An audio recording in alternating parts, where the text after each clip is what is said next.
안녕하세요. 결혼한 지 13년 만에 이혼한 40대 주부입니다. 어디다 이야기라도 해야 제 속이 풀릴 것 같아 이렇게 펜을 들었어요. 글재주가 있는 편은 아니다 보니 이야기가 두서가 없을 수도 있겠지만 그래도 한번 해보려고요. 남편하고는 서로 장사하다가 알게 된 사이예요. 저는 당시 시장에서 분식집을 했고 남편은 신발 가게를 했어요. 6살의 나이 차이에도 불구하고 금세 가까워질 수 있었던 건 남편이 저희 친정오빠랑 동갑이었거든요. 그래서 저도 모르게 장사하는 동안 의지를 많이 했던 것 같아요. 그리고 남편은 남편대로 그런 저를 귀엽게 봤던 것 같고요. 그래서 사귀자 어쩌자 말은 정확히 오가지 않았지만 점점 연인 사이처럼 발전이 되어가지고 그렇게 알고 지낸 지 4년 만에 부부의 연을 맺게 되었습니다. 그리고 이때까지만 하더라도 양가에서도 흔쾌히 허락한 결혼이었기에 모든 게 무르르듯 자연스럽게 흘러갔네요. 그런데 결혼한 지 1년 만에 제가 임신을 했고 남편과 상의 끝에 제가 하던 분식집을 닫게 되었습니다. 제가 입덧이 너무 심하기도 했고 그렇다고 아르바이트생을 쓰자니 그건 그거대로 상황이 여의치가 않았거든요. 그리고 이후로 한 3년 동안은 전업주부로 살았는데 솔직히 마음이 편하진 않았습니다. 갑자기 전업주부가 되면서 남편이 주는 생활비로 살게 되었는데 막상 남편이 벌어오는 돈을 보니까 제 생각만큼 잘 되는 건 아니더라고요. 남편 장사하는 스타일이 앞에서 남기고 뒤에서 밑지는 식이라는 걸 결혼하고 나서야 알았어요.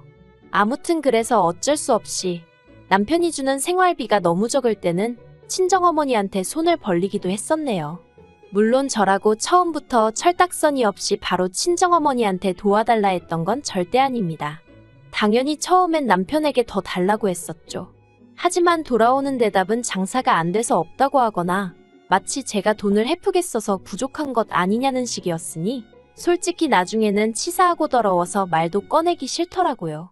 그리고 그 무렵 온라인 쇼핑몰들이 우후죽순 생겨나면서 시장에서 신발 사시는 사람들이 현저히 줄어든 것도 문제였습니다. 그래서 제가 한 번은 남편더러 이참에 우리도 신발 가게를 접고 다른 장사를 해보는 게 어떻겠냐고 말을 꺼냈었는데 대번에 저더러 집에만 있으면서 뭘 한다고 까부냐는 식인 거예요. 솔직히 생각해보면 저도 남편이랑 결혼해서 애 낳고 살기 전에는 6년이나 장사를 하던 사람이었는데 말이에요. 아무튼 이후로 저도 애 키우고 살림하느라 정신이 없다 보니 남편이 고집까지 피우는 마당에 그걸로 실랑이 할 여력이 없었습니다.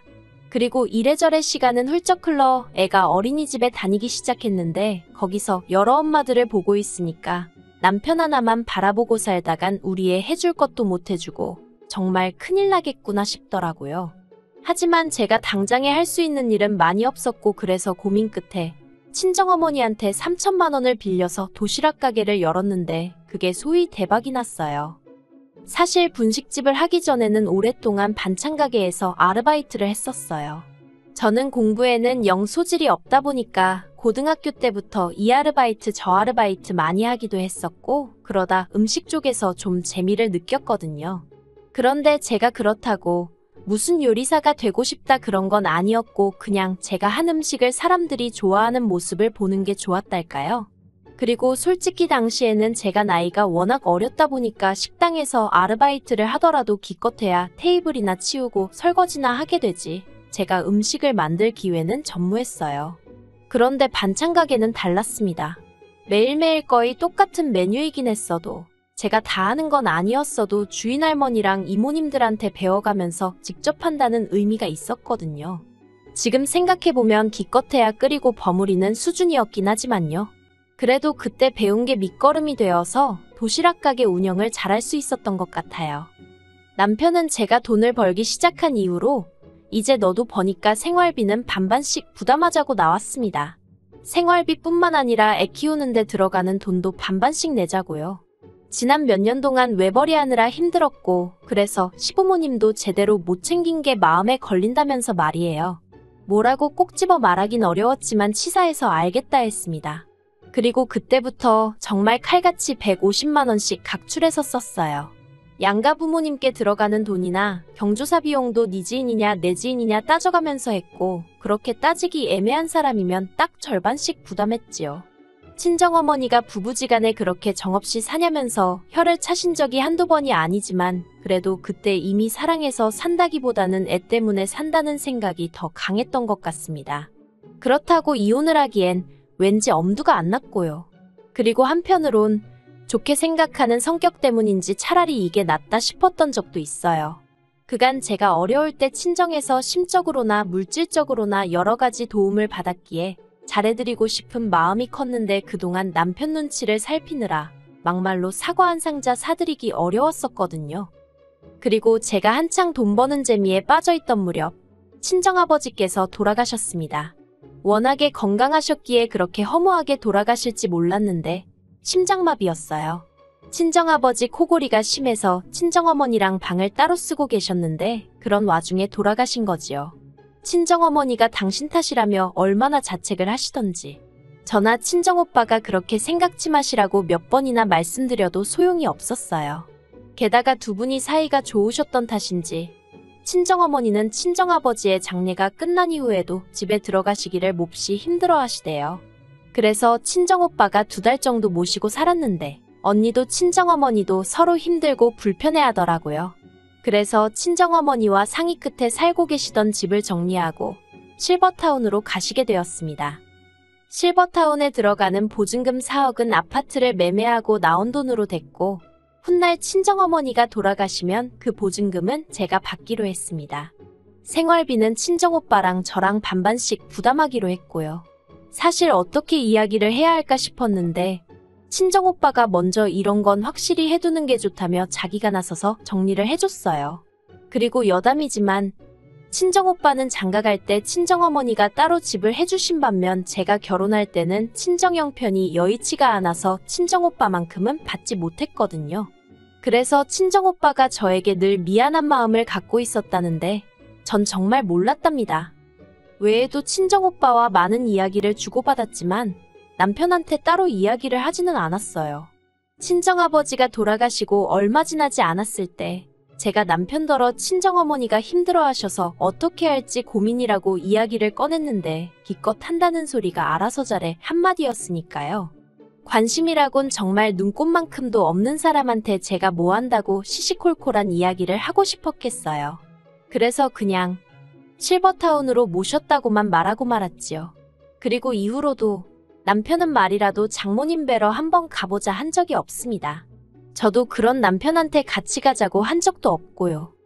한편 저희 시어머니는 신우와 함께 살고 계세요. 신우는 남편보다 4살이 많고 고등학교에 다니는 애도 있습니다.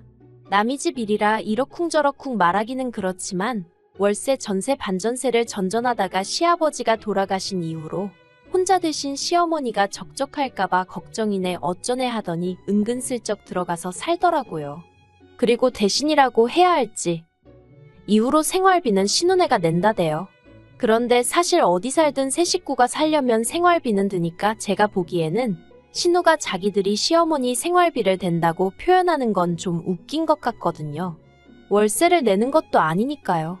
게다가 신우는 누가 물어보면 꼭 자기가 친정엄마를 모시고 산다는 식으로 이야기를 하는데 그것도 속사정을 다 아는 저 같은 사람이 들으면 웃을 일이지요. 아무튼 그런 상황이었는데 하루는 신우가 저랑 저희 남편이랑 있는 자리에서 저희 친정어머니가 계신 실버타운은 어떻냐며 이것저것 물어보더라고요. 남편이야 뭐 아는 게 하나도 없으니 저만 보고 있고 그래서 제가 아는 선에서 가감없이 이야기를 해줬습니다. 보증금이 얼마고 시설은 어떻고 그랬더니 아마 자기가 생각했던 거랑은 많이 차이가 있었나 봐요. 그렇게 비싼 곳에 계시냐면서 한숨을 푹푹 내쉬더니 일단 알겠다 하더라고요. 그리고 저는 그렇게 그 주제로는 이야기가 끝났다고 생각했어요. 그런데 그런 대화가 오가고 얼마 후 신우가 또 만나자며 연락을 해왔습니다. 시어머니한테 실버타운 이야기를 꺼냈더니 좋아하시더라면서 한번 방법을 찾아보자대요. 인터넷 찾아봐도 되고 한번 가보면 좋을 건데 왜 나한테 그러나 싶었지만 일단은 알겠다 했습니다. 정말이지 이때만 해도 그저 저한테 뭐 더 물어보고 싶은 게 있어서 그런가 보다 했지 그런 이야기를 꺼내줄은 생각도 못했다니까요. 신우가 말문을 열기를 자기는 시어머니를 실버타운에 보내드리고 싶답니다. 그래서 제가 그러냐고, 그러면 지금 사시는 집을 파셔야 하는 거 아니냐고 조심스레 물었어요. 왜냐면 어쨌든 저도 그 집안 며느리로 산지 10년이 넘었으니 시어머니 재산이 얼마나 될지 대충은 알고 있었으니까요. 그런데 재산이랄 게 시아버지랑 사시던 그 집 말고는 아예 없으세요. 땅이고 뭐고 그런 것도 없으시고 연금도 받으시는 노령연금인가 그게 전부라고 들었거든요.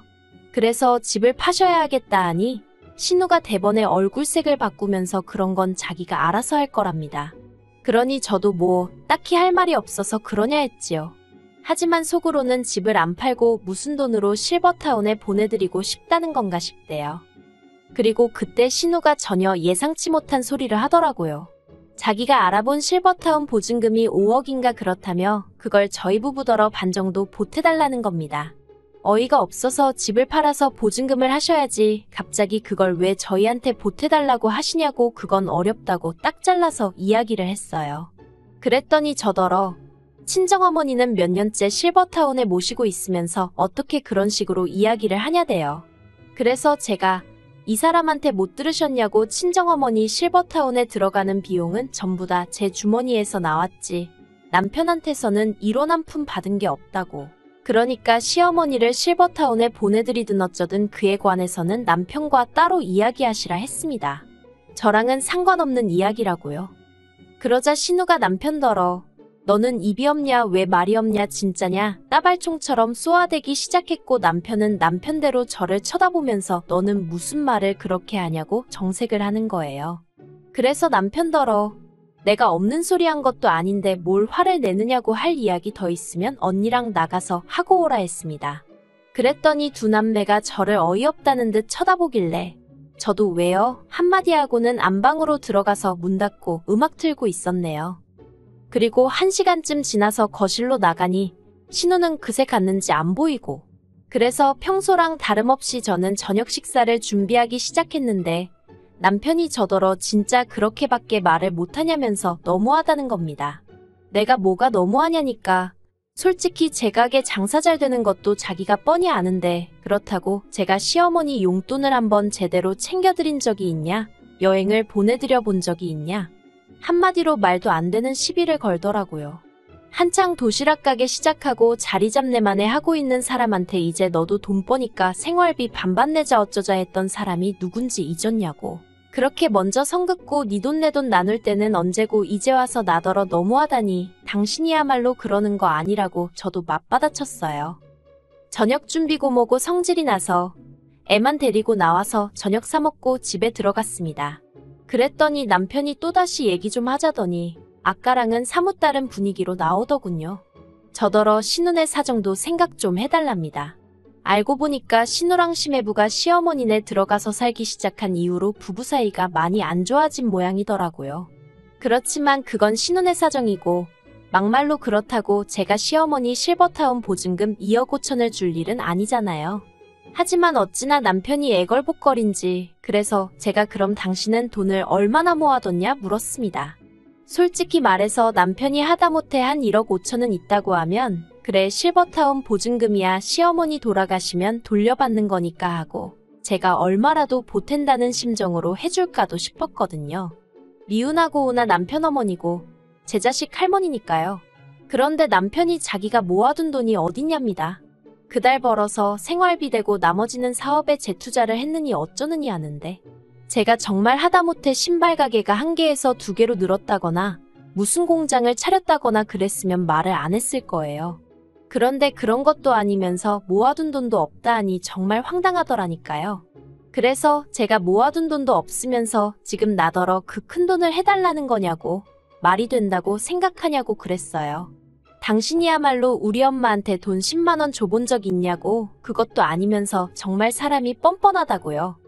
그랬더니 남편이 한다는 소리가 저더러 며느리란 사람이 왜 이렇게 시어머니 일인데 계산적이냐면서 이런 식으로 하면 저랑 못 산답니다. 근데 그 소리를 들으니까 정말 순간 눈 돌아간다는 게 이런 거구나 싶대요. 그래서 남편더러 당신은 뭐 얼마나 대단한 사위 노릇을 한 줄 아냐고 잘 됐다고 이참에 그냥 이혼하자 했어요. 그리고 제가 그렇게 내지르고 나니까 그제서야 남편이 제 눈치를 살살 살피던데 너무 꼴도 보기 싫더라고요. 그런데 애 데리고 당장 갈 만한 친정이랄 곳도 없고 그렇다고 친정오빠네로 가자니 언니 보기도 남사스럽고 그래서 집에서 버티고 있으면서 이혼 진행했습니다. 남편이 이혼 못한다고 이런 걸로 무슨 이혼이냐며 하도 고집을 피워댔기에 결국 변호사 사서 소송하고 2번은 죽었다 깨나도 못할 만큼 지치고 힘든 시간이었지요. 하지만 그래도 결국 남남이 되었습니다. 남편이 자기가 애를 키울 테니 양육비를 저더러 달라고 했지만 정서적으로나 경제적인 면에서 제가 남편보다 상황이 좋았기에 원래도 양육권은 엄마 쪽이 유리하다고 하더라고요. 그래서 제가 아이를 키우고 남편한테 양육비를 받는 건 정말 치사하고 더럽겠다 싶어서 아파트를 제가 갖는 선에서 정리했어요. 아파트 살 때도 솔직히 남편보다 제 돈이 더 많이 들어가긴 했지만 그래도 얼마 손해보는 게 무서워서 남편하고 매달 양육비로 실랑이 할 바에는 아파트 받고 신경 끄고 사는 게 낫겠다 싶대요. 그리고 친정어머니한테는 아직 이혼했다 소리는 못했습니다. 워낙에 남편이 얼굴을 비추지 않으니 어차피 저희 둘 사이가 안 좋다고 어느 정도 짐작은 하고 계시기도 했는데 굳이 이혼했다 소리까지 할 필요가 있겠나 싶더라고요. 친정오빠한테는 이야기했는데 오빠는 저더러 잘했다고 하대요. 제가 괜히 애 때문에 참고 살다가 남편 뒤치다꺼리까지 하게 될까봐 걱정이 많았다며 그렇다고 오빠가 돼서 이혼하라 소리를 할 수도 없어서 답답하던 차였다면서요. 하지만 시댁의 반응은 난리도 아니었습니다. 시어머니는 당신이 언제 실버타운에 가겠다고 했냐며 신우한테 괘씸하다고 크게 혼을 내신 모양이더라고요. 그리고 신우도 자기가 생각이 짧았다며 저더러 마음 풀고 자기 남동생 한 번만 봐주라며. 하지만 이상하게도 그런 시댁 식구들의 모습을 볼수록 남편에 대한 마음이 정리가 되는 기분이었어요. 아, 저기에 다시 발을 담글 순 없다, 그런 생각이었달까요. 그래서 지금은 애랑 둘이 사는데 애가 철이 든 건지 제 앞에서 웬만하면 아빠 보고 싶네 그런 소리를 안 해요. 괜히 저랑 남편 때문에 애가 일찍 철이 든 것 같아서 미안하기도 하고 마음이 좋지 않습니다. 그래도 언젠간 애도 이해해주겠지요. 저는 앞으로도 계속 성실하게 제 일 열심히 하면서 좋은 엄마이자 좋은 딸로 살게요.